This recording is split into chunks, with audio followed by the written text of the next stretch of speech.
What if I told you your city police force could arrive in a tank? Today, America's police wear camouflage, use grenade launchers, and deploy armored vehicles, not for war overseas, but in everyday streets. Welcome back to Redline Reports. This is the hidden reality of militarized policing in America, and why it matters more now than ever. Since the 1990s, a federal program called 1033 has funneled billions of dollars of military gear, rifles, MRAPs, riot shields, from Pentagon stockpiles into local police units. As of today, nearly 8,000 law enforcement agencies have received this equipment under the Law Enforcement Support Office's 1033 program. Supporters say this helps respond to mass shootings, terrorism, and natural disasters. But critics and studies tell a different story. Militarized police are more likely to deploy SWAT teams for nonviolent offenses and escalate everyday encounters with the marshal. Researchers at Emory University found no link between military gear and crime reduction, and in many cases, increased police violence news.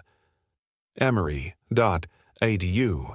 Communities of color have felt this most intensely. An Urban Institute study shows militarized tactics led to higher rates of PTSD, fear, and distrust in communities where SWAT was frequently used.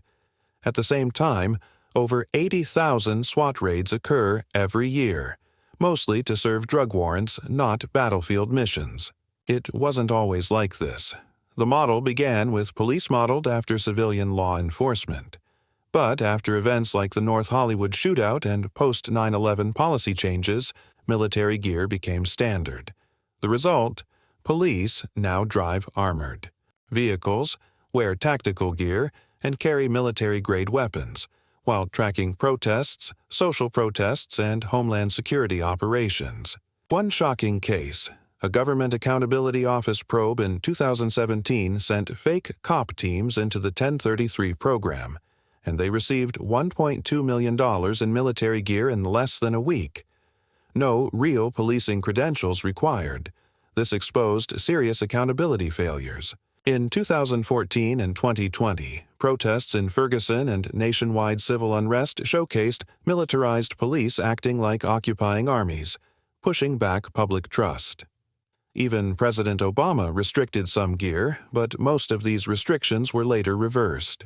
Now, new executive orders push for unleashed high-impact police forces, including military gear, reshaping daily public safety. Behind the optics are deeper questions. Is this about protecting communities or controlling them?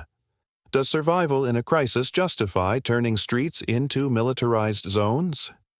The evidence suggests this militarization doesn't reduce crime, but it does increase police violence and undermine democratic norms. In an era when America already faces political fracture, militarized police risk becoming an internal occupying force.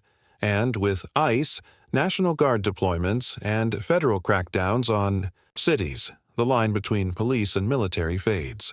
If your local police drive an MRAP or carry grenade launchers, ask, is this protection or projection of power? This is Redline Reports. Subscribe for investigative depth that avoids spin.